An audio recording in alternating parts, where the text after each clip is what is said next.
Pressure's mounting for Andrew Mountbatten Windsor, formerly Prince Andrew, to give evidence in the United States about his former friend, the late convicted paedophile Jeffrey Epstein. Well, victims of Epstein, as well as several members of Congress, have called for the former prince to speak to the authorities to tell them exactly what he knew and when. This wasn't a leak.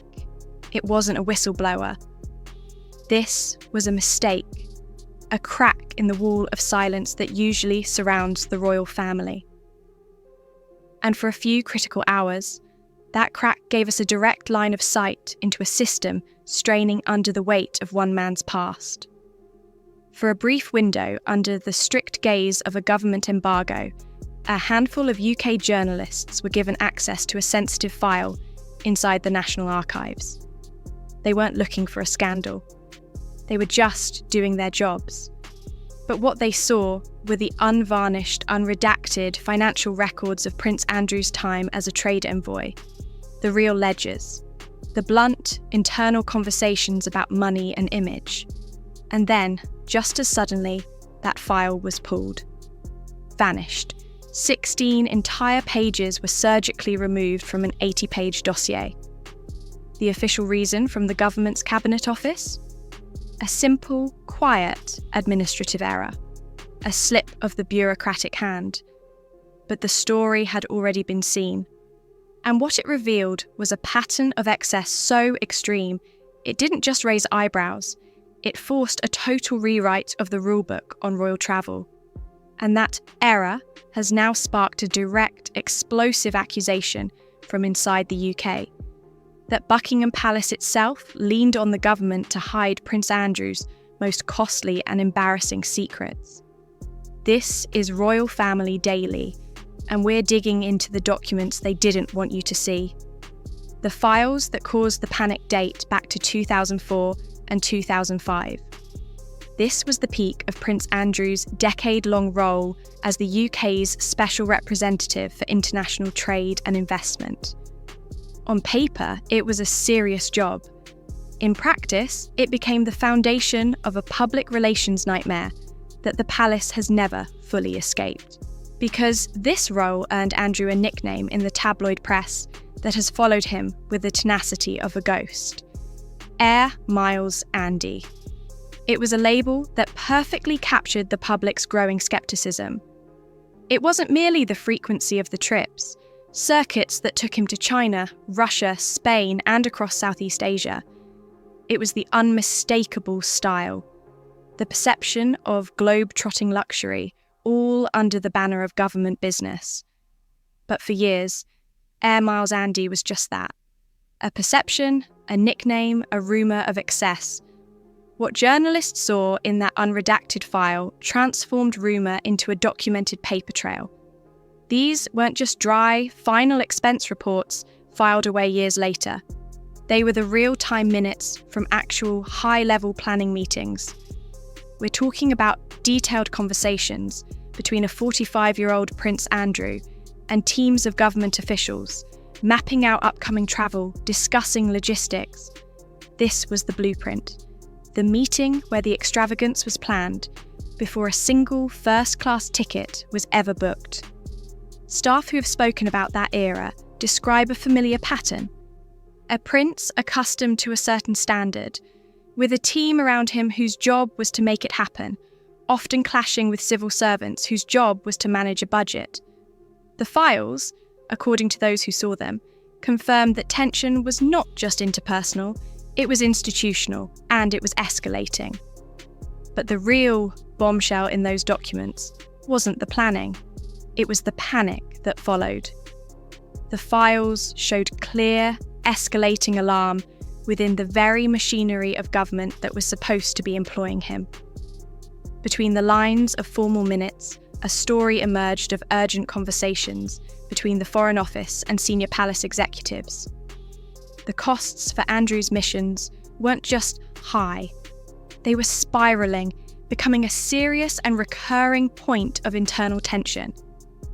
The bill for flying a royal entourage on global trade business was starting to overshadow the business itself. And this concern was so concrete, so severe, that it triggered an actual, formal change in UK policy, a rule rewrite buried in the paperwork, likely hoping no one would notice. The files divulged a critical shift. From that point forward, the astronomical costs for these royal trade envoy visits would no longer be covered by the Department of UK Trade and Industry. That budget was apparently tapped out, strained to its limit. Instead, the bill would be quietly handed over to the Royal Travel Office, a palace-adjacent system. But this wasn't a magic solution. The move required finding an extra £90,000 annually. That's over 120,000 US dollars, just to keep the planes in the air, just to maintain the standard. This was a direct financial consequence of Andrew's tenure, a tangible cost transferred within the system to keep up appearances. Insiders suggest this wasn't just about accounting. It was a damning indictment of value for money, a quiet admission that the Andrew problem was now a budgetary line item.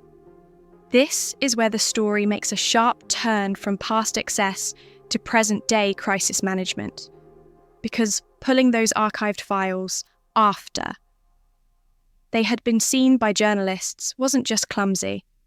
To seasoned observers and anti-monarchy campaigners, it reeked of intention, of damage control at the highest level.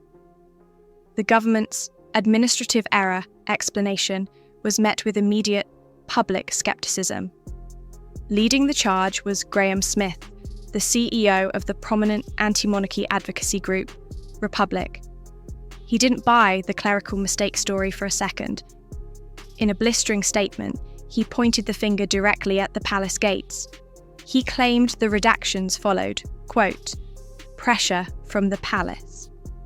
And then he framed the motive in a way that cuts to the core of the modern monarchy struggles. The royals have sought to keep everything under wraps when it comes to Andrew, not to protect him, but to protect themselves. Let that sink in. This accusation isn't about loyalty to a brother or an uncle. It's about institutional self-preservation. Smith's subsequent argument is what makes this scandal so potent in 2025. He notes that Prince Andrew is officially no longer a working royal. His military affiliations and royal patronages were stripped in 2022 after the Virginia Giuffre settlement. His Royal Highness title was effectively killed off in public life. King Charles, upon ascending the throne, made it clear Andrew was out of the inner circle. So, Smith demands, what royal exemption is he hiding behind now? If he's a private citizen, why are the government's archives being sanitised for him? The implication is that the palace's influence extends far beyond its current, slimmed-down roster. The timing of this scandal is what layers it with such deep, personal humiliation for Andrew and creates a complex problem for King Charles. This isn't a historical footnote emerging on its own. It's exploding in the wake of Andrew's total, very public downfall. Think about Andrew's current reality. He's reportedly clinging to his 30-room mansion, Royal Lodge, in Windsor, engaged in what insiders describe as a tense, protracted standoff with the King's team. Reports suggest Charles is pressuring him to downsize, to move to the more modest Frogmore Cottage, a move seen as both a financial necessity for the monarchy and a symbolic demotion. Andrew is said to be resisting fiercely, with some reports even suggesting his ex-wife Sarah Ferguson is helping with the bills to maintain the facade.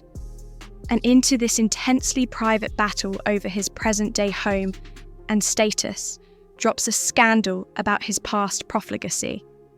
While he's fighting to keep a roof over his head in the style he believes he's entitled to, the government is simultaneously and allegedly helping scrub the historical record clean of the very behaviour that cemented his reputation as a liability.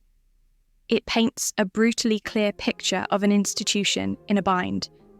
The monarchy is trying to publicly marginalise a disgraced member, to draw a line under the Andrew era, while parts of the establishment are seemingly still scrambling to contain the endless fallout from his past actions. Every redacted page, every pulled file, is a signal of ongoing radioactive vulnerability.